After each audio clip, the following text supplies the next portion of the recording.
Freelancer Games, the podcast about what's new and awesome in 3D printing for gamers. I'm one of your hosts, Jefferson J. Thacker, also known as Param, and I'm joined by Kristen Sowards, also known as Seventh Mastery. Kristen. You found us a really great guest, and when I Super mean hype. found, you went and grabbed them at con. It was completely consensual, but yes, I did run into him at a convention. Okay, I'm definitely glad to hear that because we are definitely a pro consent podcast, and we did not kidnap Steven and shove him into a dungeon surrounded by green screened pictures of his own miniature painting. He chose to do that himself. So Hello. Steven, you're a professional miniature painter. I am. Howdy. Howdy. Show, Thank you for having me. Thank you. You are our first professional Right. mini painter on the show, so Amazing. super excited. Kristen, did you Awesome. Steven, did you steal Kristen's voice for kidnapping you? Apparently. Yeah, so me and Christian met at MiniCon about a year ago almost, and I'm happy to be here and thank you for inviting me. Love to talk about minis and painting and collecting and Dungeons and Dragons and all of the right show. Mm-hmm. And I've He's been, got my favorite on his T-shirt. I see too. I'm super excited. Yeah, the Beholder from Love it. Death Saves. Yes. Yes. So, give us the 30-second elevator pitch as to what you do, Steven. So I am best known these days for painting miniatures, and I'm also very well known in particular for painting minis for a lot of people that we know that play the game, who are well known and beloved to us. So Joe Manganiello is, I would say, probably number one for who I'm best known for painting pretty much everything you see in his dungeon. The vast majority of that is stuff that I have painted for him. That he's hired me to do. So I've been working basically to paint minis and supply them to him and others for a few years. And before then, I was a comic book artist, specifically a colorist, painting. I also do some drawing, and I paint for Joe. And I also have done work for some other cool guys, including people who play at his games. Chris Pernosky, the studio director of Titmouse Studios. They do Vox Machina, The Legend of Vox Machina, Rick and Morty, and some other terrific shows. And I've supplied a bunch of terrain and minis for him and his dungeon, and some CEO for Habitat for Humanity on the West Coast. Some pretty cool people, and I've loved doing every bit of it, every minute of it. I think I have a painting style where I'm able to get minis done for a pretty reasonable cost that I think most people are able to afford. Or if you have the means, you can build basically your own planet, and I can paint fast enough to supply you a dungeon within a reasonable amount of time. Okay, Before, when I was a comic book artist, I eventually started getting back into my D&D roots, painting minis as a hobby, and it sort of became my full-time job over COVID when we were all quarantining at home. Conventions are an important part of a comic book artist's income, and with no conventions for a couple of years and then some, that shifted drastically to be my full-time gig, and now I love doing it, and that's what I do. Could you go back to that a little bit? So why are conventions a significant part of your income? Like, what are you doing there that makes you money? Oh, for sure. So the great thing and the bad thing about being a comic book artist in particular is the bad thing I'll tell you off the bat is things like healthcare, retirement plan. You don't necessarily get that. The ideal scenario for a company like Marvel or DC or even the smaller ones is they rotate their artists, because what happens is if you really like artwork that I make, then you're going to start following me, right?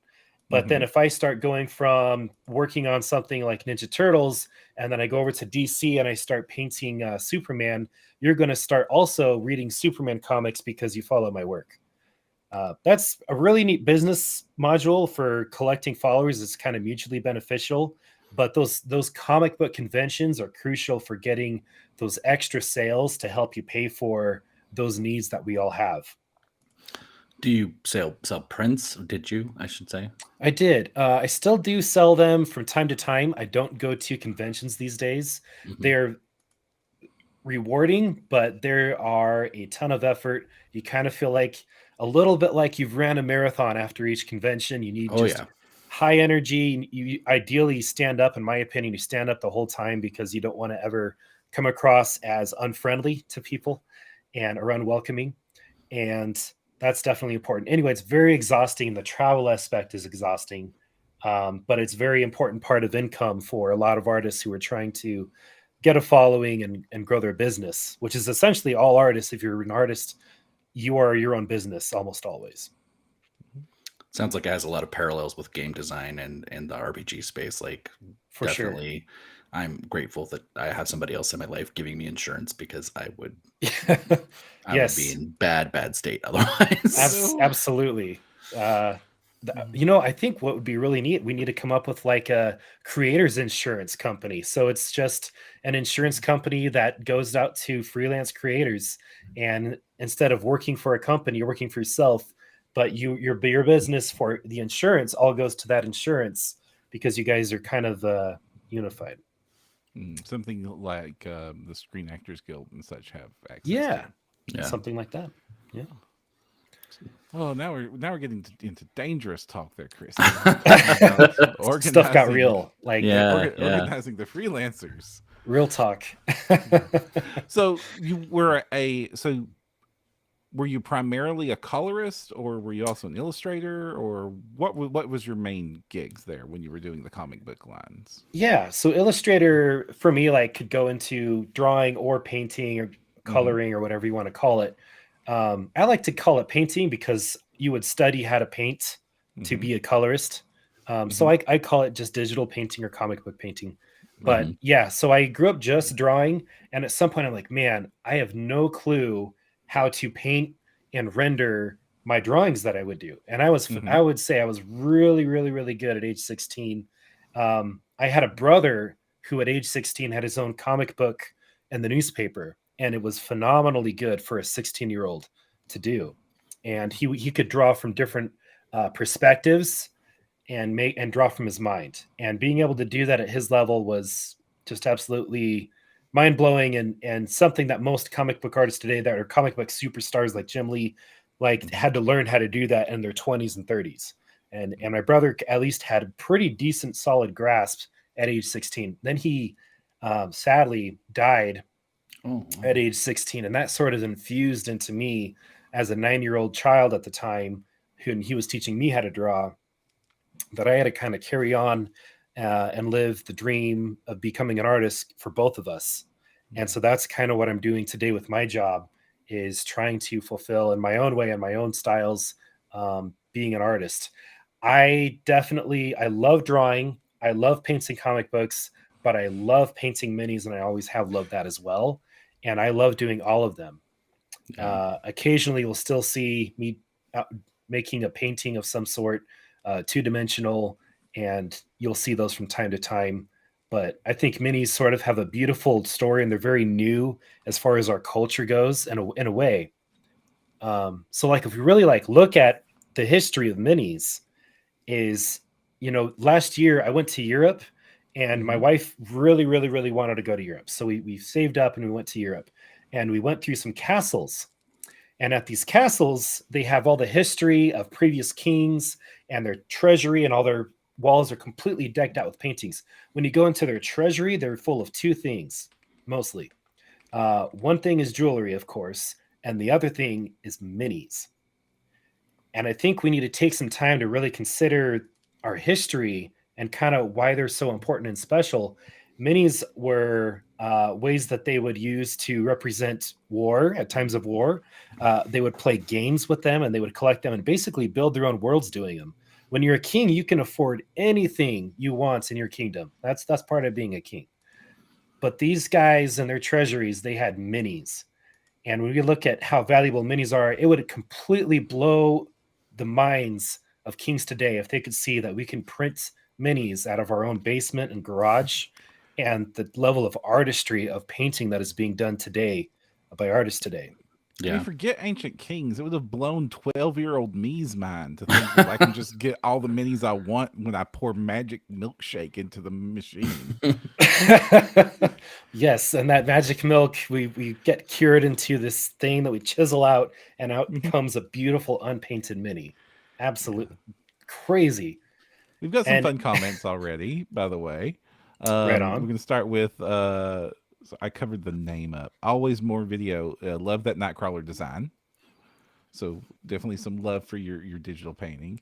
And then P&D Mike, how it started. Let's talk about painting minis, where it went. Cast off the shackles of the oppressor. Unionize, seize the means of production. Yes. Yes. Oh, gosh. Definitely. Well, we got to stick together, because typically the way jobs are treated with these big companies, when we're young, we learned that when we're older, at least when I was a kid growing up, that I would one day work for a big company. At the time, I thought it was going to be just doing comic books or something along those lines. But, things change and evolve, and now everybody's independent, more so now than ever. And more so now this week for me, especially. we got to figure some stuff out, I think, to help take care of creators and make things better. So, because a lot of times, if you look at how like toys are made, they're made in factories. And I worked at a factory for a year of my life, and it was not making art, but I can tell you it was for me, it was absolutely miserable. It is just an awful job. Sorry. Look how many times like a beloved creator in our field like has a medical issue, and you find out like first y'all don't get paid enough to do what you're doing. No.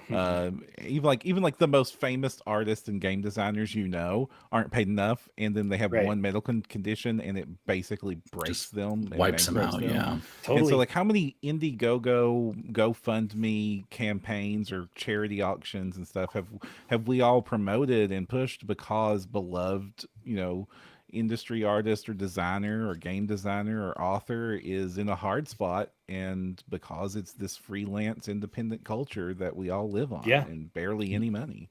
Well, people want to pay you like how a company pays you, but a company pays you healthcare, retirement, things like that.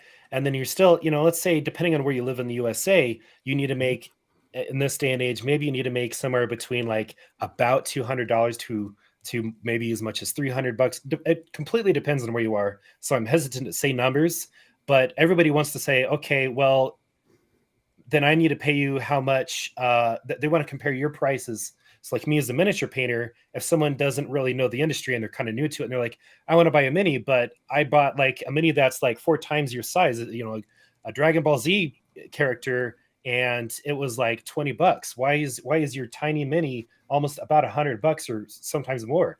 And it's like, well, you got to look at, first of all, I spent a lot more time on that mini than was spent on a mini that's not shaded at all, and then or immaculate. Animation is beautiful, but it's simplified, and it's made to be quick, cheap, fast. I don't know what the 3 things are, but everybody in America wants things cheap and fast. But that's kind of the toxic poison of someone trying to make a living doing it.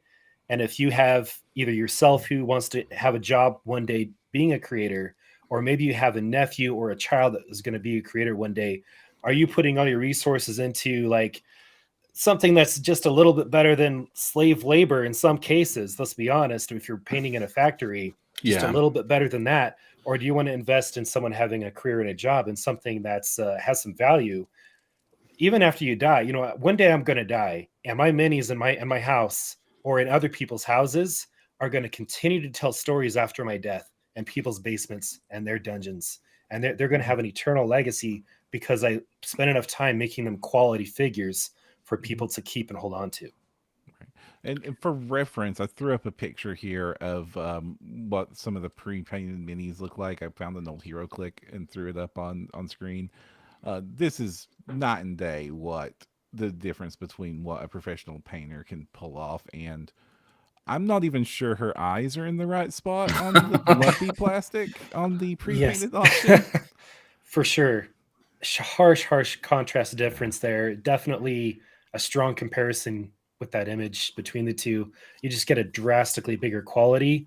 And, you know, if you buy your kid a toy, they might not like it in 5 or 10 years or less. But like a mini that's you're using to tell stories with your family members or your close friends, that can be a new character in every campaign the rest of your life. And Yep. if you take care of the mini, even your kids and their kids' life, just like those kings, we're able to have a king's treasury in our own home. Yeah, and let's actually start taking a look at some of your work. Like you have a rather striking technique and really wonderful detail and shading. So, what is your miniature painting technique like? And is it really similar to how you were doing digital painting on the comic characters? Do they feed each other? Definitely. In the comic book world, when I would paint comic books, we do something called flats initially. And a lot of times these days, colorists will hire out someone to do flats for them. And what that is they're just doing the base coats of all the colors. So, like on this image, we're looking at a fire giant I painted, and he has dark gray skin and orange, fiery looking beard. So, I would have the beard painted, you know, just straight up flat orange, and then the skin plated, painted flat dark gray. And then what I would do after I have my neutral tone, which is like not the brightest points on the skin, or not the brightest points of any part of the mini, and not the darkest point. But then after the base coat is laid, then I will do a homemade wash, and I'll kind of explain what a homemade wash is. A lot of us, if we paint, are familiar with contrast paints or washes, but usually what that is it's mixed with an oil of some kind, an oily substance, and it is really good at getting into those nooks and crannies and crevices. The downside to it is it leaves a shiny shimmer in those cracks and crevices. And if you look at the shadows, like on your own muscles, if you like flex in the mirror, or if you have a beer keg, you know, and you're standing in front of the mirror, you still have some shading on that beautiful spherical shape. And at the bottom is going to be some dark colored of what is your skin. It's not just black. It's just a darker shade of your own skin. And then it will blend in with some black shadows and other things. And you want to use similar principles. So I kind of take it a step further than what the contrast paints will do, and I will just blend in different colors. So like maybe on this giant, you can see his nose has a lot of life to it, even though he's got charcoal skin. I added kind of a old European technique where I added a lot of blush to his nose and kind of overdid it to exaggerate that feature and to make him look more lifelike and not like he just was molded fresh out of charcoal wall from the mountain. Which is still a great look, but it's a kind of adding some further advanced techniques to it.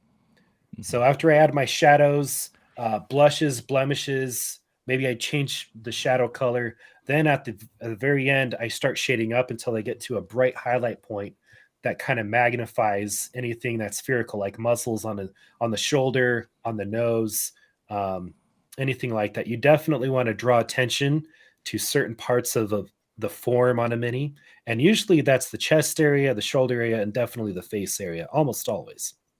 And so the way to do that is just by adding really bright highlights, and hopefully have a smooth fade and transition that you kind of work with some wet blending, maybe in the early stages a little bit of dry brushing for speed to move you along, but then you want to finalize with some polished wet brush blending.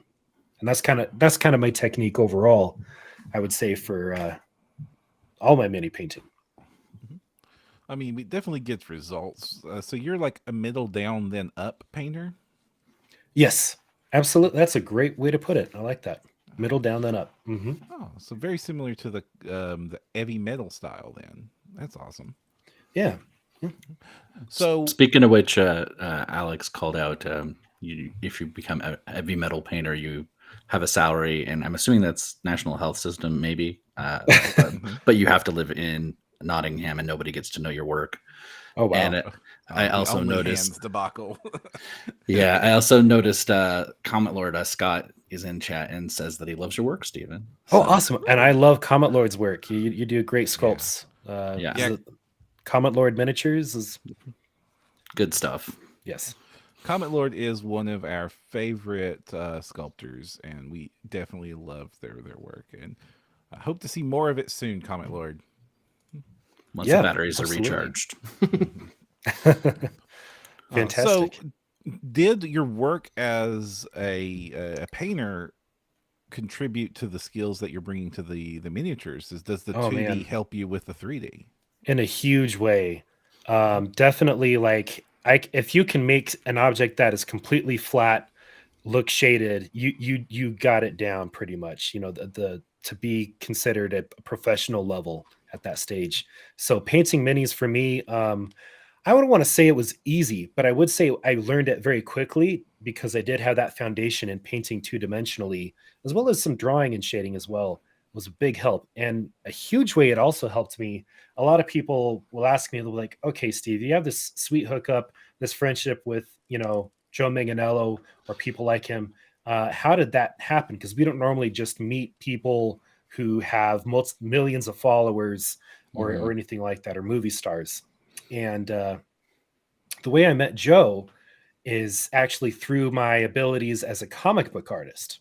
A lot of people, haven't heard the story, but he, of course, did a awesome one shot with his friends and some of his beefier, stronger celebrity friends and personal trainer Ron Matthews, The Big Show, of course, Travis Willingham from Critical Role, and that group of strong men we call Jocks Machina. Their group is called Jocks Machina, and they had this sweet drawing done by Max Dunbar, the Dungeons and Dragons comic book penciler. He does the drawing, and he was a friend of mine on social media. And I reached out to him as he was working on it, and I said, "Hey, if you don't have somebody already, I would absolutely love to paint this image. I'm a huge fan of course, D&D and these guys." And so Max was like, "Yeah, I don't have anybody, and I love your work. Let's do it. Let's collab." So I started painting mine, and when I was kind of halfway through mine, I posted mine to social media, and Joe reached out to me. He found it and reached out to me and said, "Dude, this is really amazing. Before you finish it, do you mind like tweaking a few colors to kind of match the lore that we have for Archon and for my friends' characters, for Grog and everybody else?" And I said, "Sure, absolutely. Of course I would. Are you kidding?" So I went through and I did that and got everything kind of lined up exactly how he wanted. And afterwards, I said, "Well, it's been a pleasure, Joe. Thank you. Here's the final. If you ever want some sweet minis," I think I said, "if you ever want some pimpin' minis, hit me up." And I very tactfully painted some really cool figures that were in my collection, just sitting on my shelf. I'm just like the rest of you mini painters at home, and I still have tons of minis that are unpainted on my shelves too. And so I went through that catalog and I found the minis that looked the coolest. And you got to play heavy metal music when you in your mind when you look at them, and I painted those. And I didn't tag Joe, didn't do nothing like that, didn't message, but he messages me, and I screenshotted the message to me to this day. It's a fond memory. It's a first. And he says, "Dude, those minis are freaking insane. How do I get some?" And that was our first exchange of minis.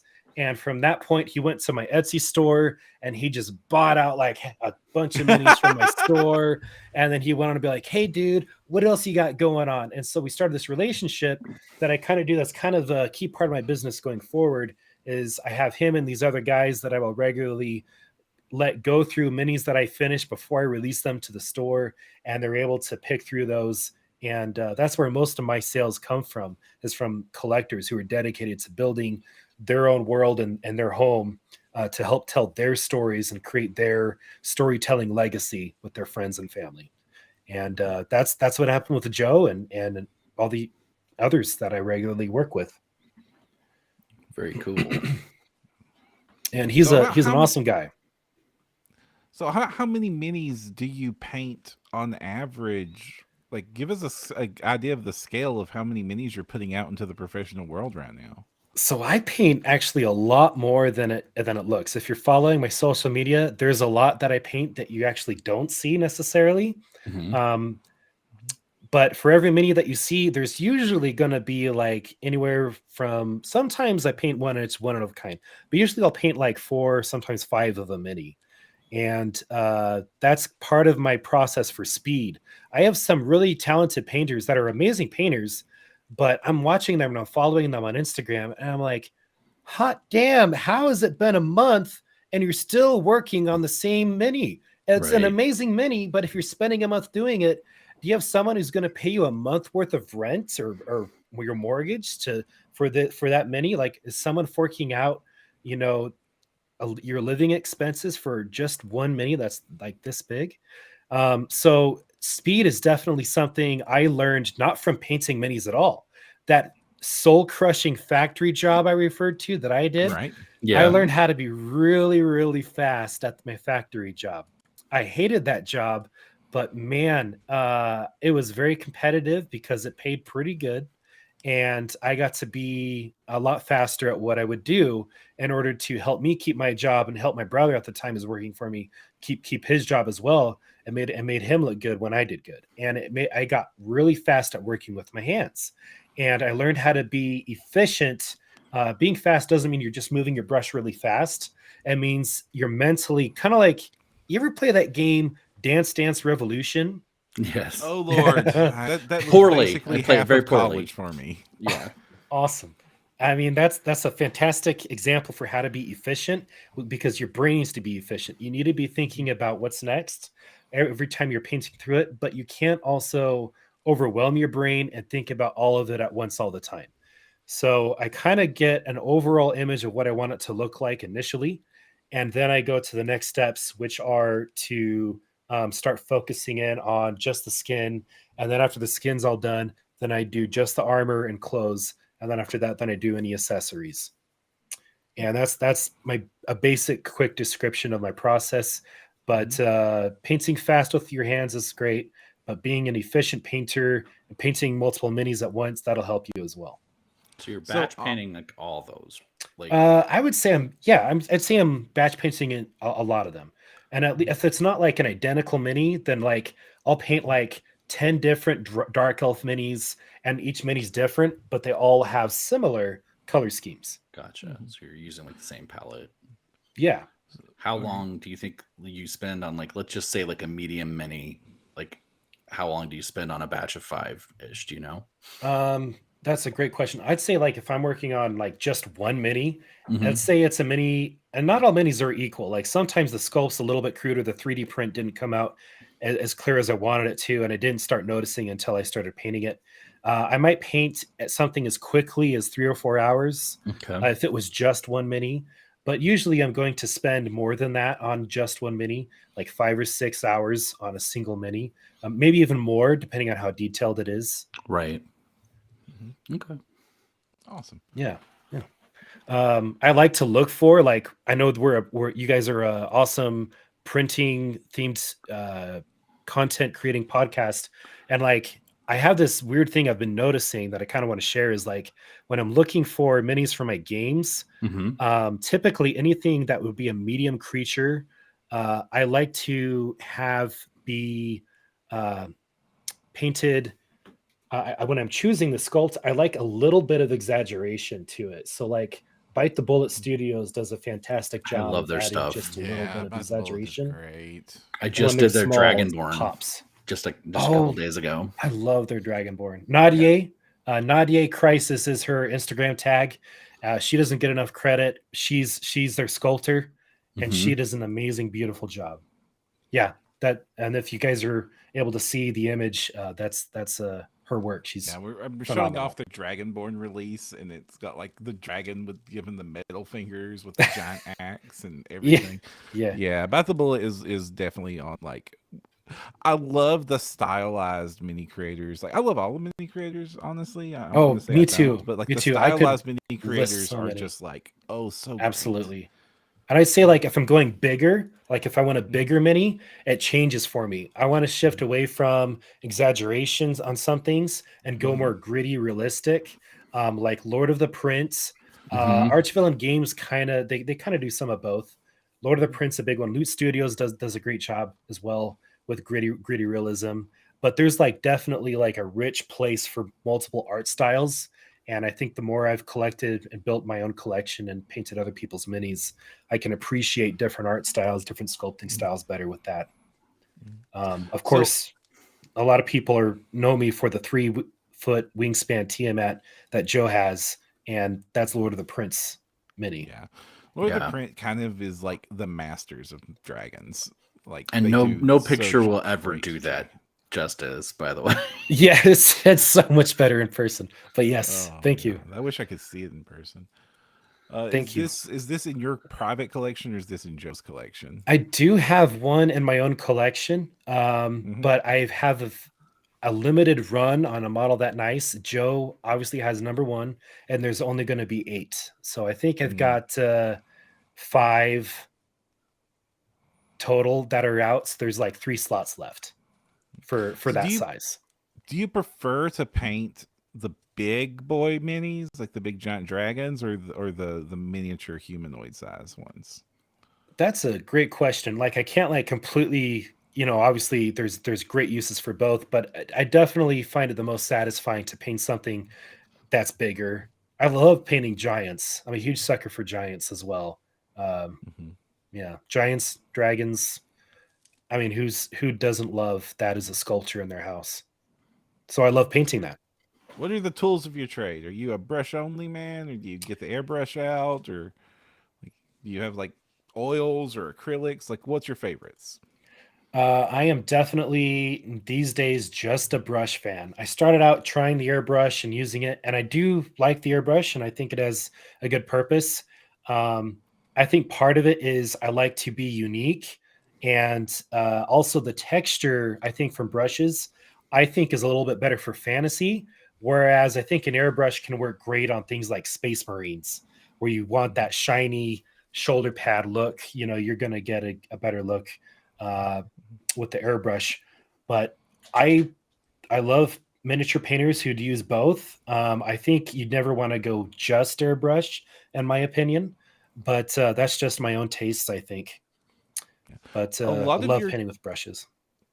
techniques kind of reminds me of oil painting, where you have like very distinct, like the brush marks aren't disguised, they're worked into the texture.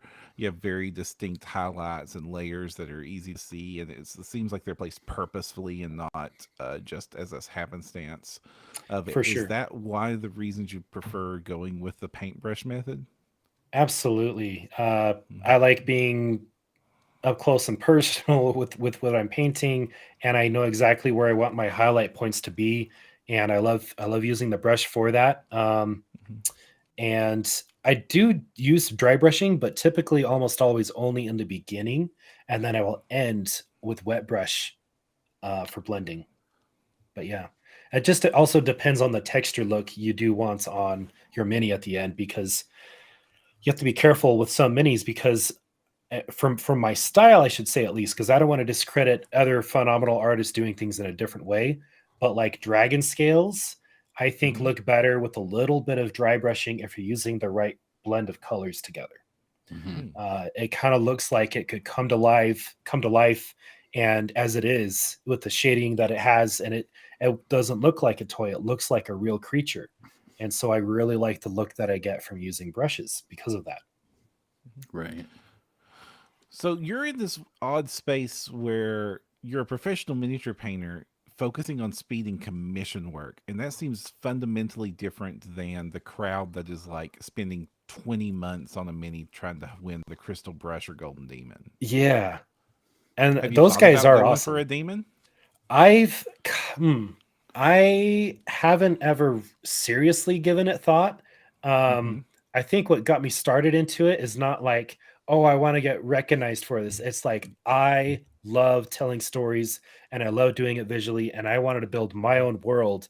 And so it's just me just painting a world's worth of minis, so that I can tell stories with my friends and have those experiences that we love through the Dungeons and Dragons experience or similar tabletop games.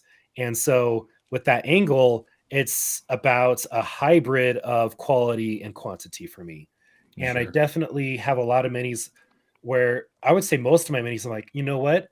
This is good enough. I can't justify more time on it, because I don't know that I will have a buyer willing to fork over the extra time that I would invest in that mini. However, I think it works really well to polish a mini to perfection, as we're talking about here.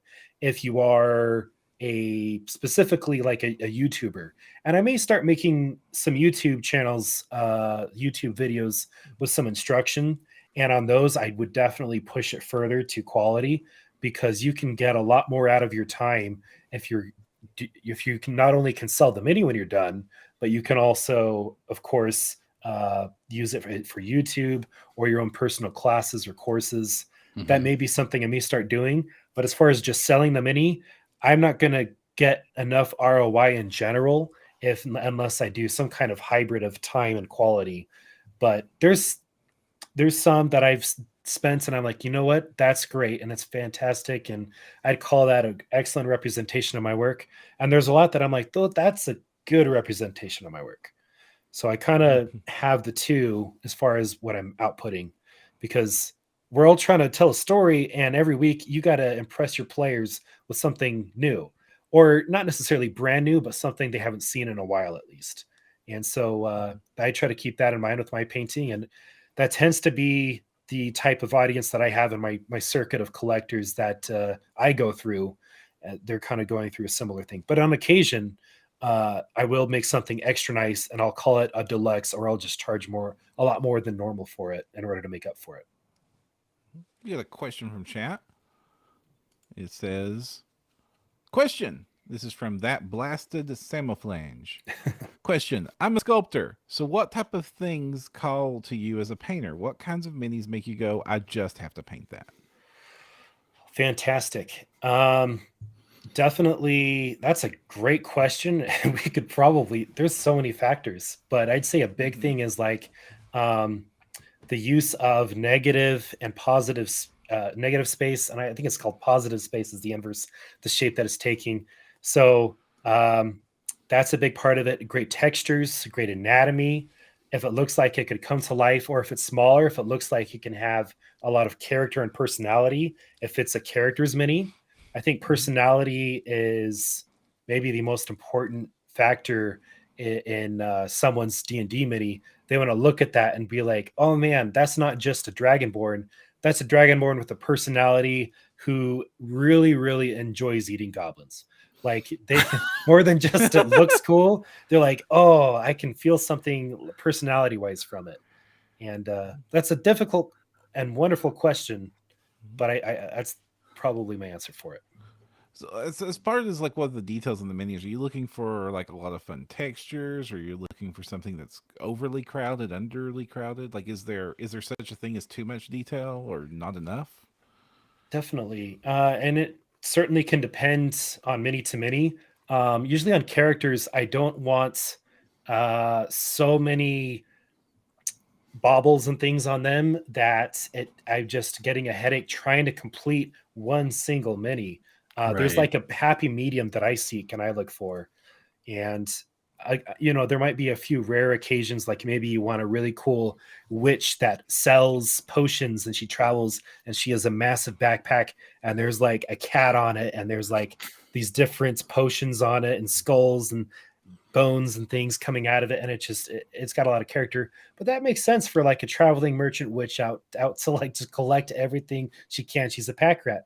But I don't want like every one of my players minis to have too many different items on them, because then it kind of can bog it down, and sometimes it can take away, I think, from the paint job as a whole. If I'm painting a barbarian, I want him showing a lot of his physique and expert anatomy from the sculptor that I can paint and I can do. It's like my He-Man one that Joe posted some years back with He-Man riding Battle Cat. That's a fantastic balance of not too many baubles and things on him, but enough to keep him interesting. But it gives me enough room for me as an artist to try to push myself and flex and add blush and places where we see blush flowing, maybe your armpits, your elbows, your nose, your knees, whatever, certain spots of shading. And it kind of depends on the mini. So I wouldn't say there's an always rule, but I'd say in general, there's some kind of hybrid balance that I'm personally would be looking for. So like on a barbarian mini versus your witch you just talked about, I'm assuming you would have to charge more for the witch because of all the things you'd have to pick out. Yeah, she could be the same size as someone else, but she could cost several times the as amounts of much. the other mini, depending on how many different colored things I'm doing, and not just colors, but like trim. So Right. like we love, those Warhammer generals that have tons of trimming everywhere. That's beautiful, but it means a lot more time, and more time, means I have to have somebody willing to pay for that level of work. Right. The only way I survive those Warhammer minis with all the trim is I cheat and use a gold sharpie. That's awesome. Fantastic. I I have a gotta I whole gotta drawer try full that. of gold sharpies for that purpose only. There's definitely some ways to make trim a little bit easier if it sticks out. The more it sticks out, typically, the easier it is to paint, but not to an I extent. wish I had thought of that I printed some wizards and for the kids game I ran last week. Oh, No, nice. I tried to do all that trim by hand, and my hands get shaky after an hour or Oh, two. yeah. And Totally. yeah, Yeah. So One thing I do that'll, if you ever want to steady your hand, because sometimes my hands are shaky, and not always, but sometimes I'll have a shaky moment, or if you're doing like an eye or something. If you ever do like archery or target practice, it's the same principle with your breathing. So steadiness is, for me, is like a breathing exercise, and it's on the exhale that you have your most steadiness. So you just that slow breathe out helps with it. Doesn't necessarily completely fix it, but it helps. I've never had the presence of mind to think about my breathing during painting, but that's probably a great tip. Oh, So awesome. I'm trolling through your Instagram, seeing a lot of your work. I'm seeing a ton of 3D printed minis. So do you like prefer 3D printed minis to paint, or do you just like happen to have a ton of them? That's a fantastic question. I love Warhammer minis, and before 3D printing had the arsenal that it does, that my mini factory at this day and age will bring together from different studios, I used to get most of my minis from Warhammer or the Dungeons and Dragons Gale Force 9 Collector series. I still use those. Oh, that's an awesome mini. Yeah. Uh, I'm holding up a Stormcast Praetor, I think. oh yeah, Stormcast. They Yeah. make, and I still paint Stormcast for my paladins because they're just so awesome. I love their minis. But in general, like, to get the Dungeons and Dragons themed feel for hobgoblins, goblins, and things of that nature, to get that look, my mini factory is still, I would say, the most accurate, as well as like great quality. WizKids does a solid job on bigger minis. So like anything ogre sized and bigger, solid choice. Their characters hit and miss for me. Sometimes they're great, and sometimes the sculpt doesn't come out so great. Right. They were made in a factory, so uh, 3D printing has been fantastic. I can't believe how many files, different characters and creatures we have now. You pretty much have any Dungeons and Dragons published creature or character available as a pretty good STL that some artists worked hard to sculpt. And so many It's available styles too, Oh which I yeah, just love. Yeah. I love that. If you want me like too. cartoony, cute, you have like if you like just goblins. There's cute cartoony goblins, vicious horror Totally. goblins, whatever in the world Bestarian Minis makes that just gives me nightmares. Yeah, Creature Totally. Caster just did goblins actually. Oh, they did. Cool. Oh, They're gosh. really cool too. I gotta And check those out. I love that they've started doing an STL store. There's a question about skin tone from P&D Mike, if you want to put it up there. Okay, yeah. Pindy Mike asks, do you have any tips on skin tones, especially non-Caucasian skin tones? I find there's a lack of resource in that area. Fantastic. That's a great question. I typically what I recommend is you start out with that neutral tone color, whether it's a cocoa color. Cocoa is fantastic. Most of my minis they're not usually straight up Caucasian. They're usually a little bit more in the cocoa Latino South America region. But I do have some that lean into Caucasian. But typically, that's like a good neutral for most real life skin tones for a base. And then, of course, just straight up medium brown can be a great way to color for the skin tones for black skin tones. And I would still, regardless of whatever look for nationality you're looking for in a skin tone, you're still gonna probably have fun and add some personality with a little bit of maybe darker, redder skin tones, because we all still have red blood underneath our skin that does manifest in a variety of ways. If you're huffing and puffing, it's not as present in all nationalities, but it's still there, and it's a great way to enhance the look. Basically, have fun blending. If you look at Frank Frazetta, everybody knows Frank Frazetta, legend for skin tones, for muscles, the barbarian look. Whatever your nationality and race is, he blends in blue, he blends in green, he blends in reds into their skin tones, and he has fun with it. And I would recommend doing that. I would just really, really water down those other colors that you're blending into it, because you don't want to overpower the any shading that you do beforehand. Hopefully that answers that question pretty well and gives a good base to go off of and experiment with. What you got pulled up there is a recent barbarian commission I did for one of my players. He played a barbarian. I killed his character, but it wasn't like I went out to kill his character, but that was his new character he wound up finishing the campaign with. If you guys are familiar with the Baldur's Gate 2 PC game, I love that game. turned that awesome. I turned that into a Dungeons and Dragons campaign that I've run for a couple of my D&D groups that I run, and he wound up playing her as his final character.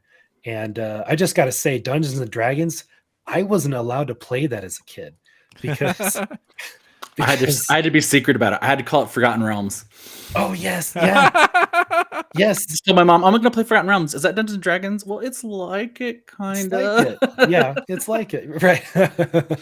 Yeah. So I play, but I did play like Heroes Quest and Dragon Strike were my first tabletop experiences, tabletop RPG. Those were fantastic, and those were positive experiences combined with growing up reading the Legend of Drizzt books, as well as playing Baldur's Gate 2 on PC, which I didn't realize was Dungeons and Dragons when I was playing it. And at some point I paid enough attention to catch that was one of the companies listed in the opening credits was Dungeons and Dragons. I was like, I'm playing Dungeons and Dragons. This is just fantasy. That's all it is. It's Lord of the Rings. And anyway, so fast forward, now it's my career, and I paint stuff for people's Dungeons and Dragons games. And it's such a beautiful, beautiful thing for friendships, relationships, and storytelling. I had to move. When I had to move in my house, the people who came to help me, most of them were Dungeons and Dragons friends. They got my back. I got their back. Oh yeah. I mean, That's that's right. hardly. Yeah, it's the cheat code to have friends and hanging out as an adult is just For find sure. a local gaming group that plays a tabletop game you like, and boom, Totally. instant friend circle. And I'm like this weird combination of like I consider myself mostly an introvert. If I can geek out with somebody, I turn into a bit more of an extrovert. Absolutely. And if I can play some Dungeons and Dragons with somebody, it's so much easier for me to have a basis to communicate with somebody. We're not talking about anything too serious. We're just having fun. We're solving fantasy problems together and making memories. And it carries over into our real life, and it's this amazing thing. I love it. I think everybody 100%. should try it. Yeah. I have to ask a question though. So if you're painting so much, sounds like you also DM. Yeah. Do you only DM, and how often do you get to do it? I mostly wind up DMing. I mean, as you might guess, I do have a ton of paints and minis, terrain, and things of that nature. Your players must be some of the luckiest on the planet. Yeah, right. Oh, thank you. So typically I DM. I do have one group that we do rotate, and I get a break and I get to be a player. Nice. And I love playing. I still love DMing no matter what. Being able to, I think if you like to tell stories and you like writing, you can love DMing. If you're like me and you love painting, like I can just have a blast painting minis and supplying worlds and contributing that way as well. But right now I'm DMing for 3 groups. So Nice. I have a I also do pay to play. So with that, I also do pay to play groups as well. But I have like one group that I just played with the last 8 years, just since I started DMing for the first time. And I love everybody in all of my groups. They're all awesome. And even if you have a player or come along, that maybe doesn't have great social skills, you don't get along with, I think you can still use the setting of D&D to learn communication skills and learn how to get along with each other better. And I think it gives us a lot of great skills that carry over into our real life as well. 100% agree. So, like, it seems like your tabletop passion is D&D and role-playing games. Is that like your game setting? You don't venture into the Warhammer battles or the sci-fi realms? I've played some Warhammer with a good friend of mine, and I had a blast playing it. And I love real-time strategy video games like StarCraft. Mm-hmm. So I love that aspect of it, but the idea of getting a large group of people together and everything, it's tough to beat. And I still love Warhammer, but it's just I grew up reading the Dungeons and Dragons stuff, playing the Dungeons and Dragons video games, and it's just translated and carried over a deep love for the game. And sometimes it's hard calling it a game because I really do feel like we get so much out of it that other games don't really give you. But yeah, I definitely lean strongly into that as kind of my niche. It's good for an artist to have a bit of a niche. There's so many fantastic artists who paint Warhammer, and they've been around since I was a kid. There wasn't really like legendary Dungeons and Dragons monsters and characters painters that I was terribly well aware of, and part of that was because I was kept from that circle. But there's just so much more available to it now, and it's exciting to be a part of it these days. Candy store, gotta love Candy it. store. I can't believe we've got the cool Dungeons and Dragons movie coming out soon. I mean, I know we had one when I was a kid that wasn't very good. I know you've already seen it, haven't you? I have already seen it, yes. Ooh, nice. No spoilers. No Yep. spoilers. It's not No showing in my spoilers. area till It feels later. a lot like a D&D game. Awesome. I'm looking forward to it. yeah. I have a little secret to share. I may or may not have had a skimming through the scripts like 4 years ago. Oh, very cool.